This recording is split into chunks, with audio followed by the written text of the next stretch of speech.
चाय का सेवन विषैली चीजों के लक्षण में गिना जाता है। चाय एक मादक अहितकर पेय है।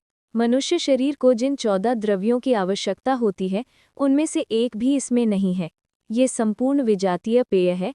संसार के प्रसिद्ध विश्लेषकों का कथन है कि चाय में निम्न पदार्थों के भी अंश पाए जाते हैं। टैनिन 16 से 27 1/4% से, डाइन 2 से 3/4/2% तक, सुगंधित तेल मतलब एसेंशियल ऑयल 0 से 79 से 2% तक। प्रथम तथा द्वितीय पदार्थ एक प्रकार के विष और तृतीय पदार्थ एक प्रकार का सुगंधित तेल जो नींद को उड़ा देने का कार्य करता है, इसमें पाए जाते हैं। इसके बाद भी वैज्ञानिकों ने इसकी अधिक खोज की है और बतलाया है कि चाय की पत्ती हरी या सूखी लेकर प्लैटिनम तार में लपेटकर बंसन फ्लेम में जलाया जाए तो उसमें से पीली लपटें निकलेंगी। उसे नीले रंग के चश्मे मतलब शीशे से देखने से बैंगनी यानी वायलेट रंग की लपटें दिखाई देंगी। वे पोटेशियम सॉल्ट के लक्षण हैं। थोड़ी सी बनी हुई चाय बिना दूध शक्कर के लें, उसमें फेरिक क्लोराइड 5 ग्रेन मिलाने से काली स्याही की भांति रंग हो जाएगा, जिससे ज्ञात होता है कि इसमें टैनिक एसिड विष है। इसी प्रकार बनी हुई चाय में तग हाइड्रोक्लोरिक एसिड चंद बिंदु तथा एक टुकड़ा पोटेशियम क्लोरेट को मिलाएं, उसमें से क्लोरीन गैस की गंध निकलेगी, जो इसमें कैफीन विष का भी होना सिद्ध करता है। यह है संक्षेप में इसका रासायनिक विश्लेषण। अनेक प्रसिद्ध डॉक्टरों ने बतलाया है कि चाय पीने प्रत्यक्ष विष पीने में कोई अंतर नहीं, फिर भी आप प्रतिदिन चाय पीते हुए स्वयं अपने स्वास्थ्य और अमूल्य जीवन को नष्ट कर रहे हैं। हानि के विचार से शराब और चाय एक ही थैली के चट्टे बट्टे हैं। अंतर इतना है कि एक महंगी और दूसरी सस्ती। शराब मदहोश बनाकर थोड़े समय के लिए दुखरती है, किंतु चाय नींद को उड़ा देती है। अमूल्य जीवन तथा शरीर के स्वास्थ्य को नष्ट करने में ये शराब से अधिक भयंकर है, क्योंकि ये उससे सस्ती और इसका प्रचार स्थान स्थान पर है। प्रायः जो महानुभाव चाय के अभ्यासी होते हैं, उनकी क्षुधा नष्ट हो जाती है। चाय के अतिरिक्त और किसी पदार्थ की इच्छा नहीं रह जाती। उन व्यक्तियों को जब तक चाय का प्याला नहीं मिल जाता, वे अपनी वास्तविक स्थिति में नहीं आ पाते हैं। इसका मुख्य कारण ये है कि चाय पीने से उनकी इंद्रियां चाय के विष के वशीभूत हो हृदय की गति को निर्बल कर देती हैं। इसके बिना मन खिन्न, चिड़चिड़ा और मस्तिष्क कार्यरहित सा रहता है।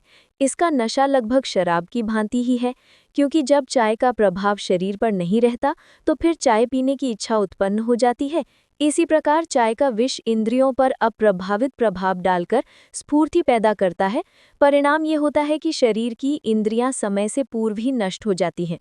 भारत की प्रसिद्ध डॉक्टर गोपाल भास्कर गडबुल लिखते हैं कि कर्ण इंद्रिय और अन्य ज्ञानेंद्रियों पर इसका बहुत बुरा प्रभाव होकर कुछ दिनों में पक्षाघात मतलब लकवा, बहरापन आदि रोग दिमाग पाए जाते हैं और इसके प्रमाण भी हैं।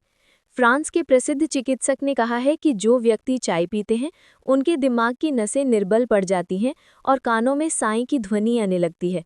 स्त्रियां जो मनुष्यों की अपेक्षा निर्बल होती हैं, वे चाय के अभ्यासी होकर प्रायः ऐसे रोगों से अधिक ग्रस्त हो जाती हैं। डॉक्टरों की सम्मति है कि चाय के सेवन करने से एक नवीन रोग ये उत्पन्न हुआ है कि पहले मस्तिष्क में एक प्रकार का वेग उठता है, चेहरे का रंग पीत वर्ण होता चला जाता है, किंतु चाय का पीने वाला उसकी चिंता नहीं करता है। कुछ समय के पश्चात अतिरिक्त तथा बाह्य कष्ट प्रकट होने लग जाते हैं। चित्त यानी मिजाज शुष्क और मुखाकृति अधिक पीत वर्ण हो जाती है। एक अन्य रोग जिसे चाहरम कहते हैं, जिसमें एक प्रकार की कठिन मूर्छा यानी आंतरिक इंद्रियों के कार्य शिथिल, हाथ में कंपन, जिसका फल ये होता है कि स्वाभाविक शिथिलता प्रकट होने लगती है। चाय का विष मूत्राशय पर अप्राकृतिक प्रभाव डालकर उसकी मूत्र रोक रखने की क्षमता को कम कर देता है, जिससे उन्हें अधिक काम करते हुए बार बार मूत्र त्याग करना पड़ता है और आग जलकर मूत्र में मूत्राम्ल यानी यूरिक एसिड, कैल्शियम ऑक्जेलेट और अंडलाल आदि जाने लग जाते हैं, जिससे अनेक मूत्र संबंधी पीड़ाएं उत्पन्न हो जाती हैं। मद सेवियों के भांति चाय पीने वाले अपने कष्ट की चिकित्सा चाय को ही समझकर करते हैं। परिणाम ये होता है कि रोग वृद्धि होती जाती है। डॉक्टर वेमार्ड ने बहुत से रोगियों की परीक्षा करके ये बातें सिद्ध की हैं कि चाय का विष शरीर में एकत्रित होता रहता है और नवयुवकों और दुर्बल शरीर वालों पर इसका बहुत हानिकारक प्रभाव होता है।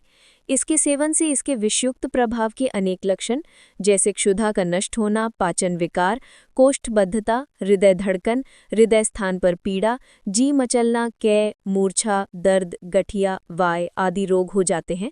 चाय का जो प्रचार भारत में किया जा रहा है ये उसी प्रकार है जैसे चीन में अफीम का किया गया था। स्वास्थ्य का महत्व समझने वाले हरेक विचारशील व्यक्ति को इस हानिकारक पेय से बचने के लिए सावधान रहना चाहिए। जिन्हें आदत पड़ गई है और नहीं छोड़ सकते वे तुलसी, दनफसा, अदरक, मुनक्का, ब्राह्मी, चकन जैसी लाभदायक औषधियों को पानी में उबालकर चाय का काम ले सकते हैं।